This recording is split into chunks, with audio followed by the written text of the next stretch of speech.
নমস্কার বন্ধুরা, একটা নতুন ভিডিও নিয়ে আবার চলে এসেছি। তো দেখতেই পাচ্ছি সকাল সকাল বাচ্চারা চলে এসেছে আমার শ্বশুরকে রাখি পড়াতে। অনেকটা লেট হয়ে গেল ভিডিওটা ছাড়তে, কারণ এডিট করা হয়েছিল না সেই জন্য। তারপরে তো ভয়েস দেওয়ার একটা ব্যাপার আছে, একটু সময়ের প্রয়োজন হয়, সেই সময়টা আমি পেয়েছিলাম না, ঘুমিয়ে যেতাম সকাল সকাল। রাত ছাড়া ভয়েসটা দেওয়া হয় না, কারণ সারাদিন বাড়িতে অনেক হইচই হয়, চেঁচামেচি হয়, সেই জন্য ভয়েসটা দেওয়া হয় না। তো বাবাকে রাখি পড়ানোর পরে আমার স্টুডেন্টরাও চলে এসেছে আমাকে রাখি পড়াতে। তো আমার মেয়েকে প্রথমে পড়ালো। এই যে আমার ইনোসেন্ট বাচ্চা, তো আমার বাচ্চার মুখ দেখে বুঝতেই পারছো কতটা খুশি। তো ওর হাতটা দেখো কত সুন্দর লাগছে। রাখি পরানোর পরে তো হাতটা নড়াচ্ছেই না, ওইভাবে রেখে দিয়েছে। তো প্রথম স্টুডেন্ট আমার সায়ন্তিকা, তো ও আমার হাতে প্রথমে রাখি পড়াচ্ছে। আর বাচ্চা তো অতটা বাঁধতে পারে না, তো আমি পাশের স্টুডেন্টটাকে বললাম যে তুমি বেঁধে দাও হাতে, তো ওই বেঁধে দিয়েছিল। আর এই যে রাখি বন্ধন সম্পর্কটা একদমই আলাদা, যে শুধু ভাই বোনকে পড়ায় সেটা না, আমি কিন্তু ওদের কাকিমণি হই, তাও আমাকে ওরা পড়িয়েছে। ওদের খুশিতে আমাদের খুশি। ওরা বাচ্চা, ওরা অতটা বোঝে না, ওদের আনন্দ করাটাই মেইন উদ্দেশ্য থাকে। আর আমি যখন টিউশন পড়তাম, স্কুলে পড়তাম, তখন আমিও কিন্তু স্যারদেরকে তারপরে দাদাদেরকে পড়িয়েছি। খুব ভালো লাগতো দেখতে যে দাদাদের হাতগুলো সব ভরে যেত রাখিতে, সবাই মিলে রাখি পড়াতো।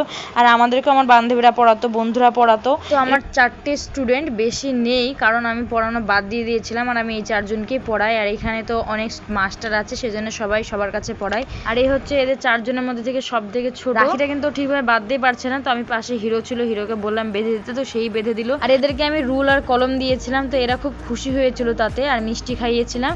তো আমার হাজবেন্ড তারপরে দেখতেই পাচ্ছ হাত ভর্তি করে রাখি পরে চলে এসেছে। আর আমার জন্য একটা গিফট নিয়ে এসেছে, যে ওর একটা স্টুডেন্ট দিয়েছে আমাকে। তো আমি গিফটটা খুলছি, আমার খুব ভালো লাগছিল গিফট প্যাকিংটা। আমি তো বলছিলাম যে খুলবো না, রেখে দেবো, কিন্তু ও বললো যে খুলো, খুলে দেখো ভিতরে কি আছে। তো আমিও খুব খুশি হয়েছিলাম যে আমার জন্য একজন গিফট পাঠিয়েছে। তো ওরই 2টো স্টুডেন্ট পাঠিয়েছিল, আমার খুব ভালো লেগেছে জিনিসটা। কিন্তু অনেকগুলো চকলেট ছিল, আর একটা রাখি ছিল আমার জন্য, আর একটা ছোট্ট ক্লিপ।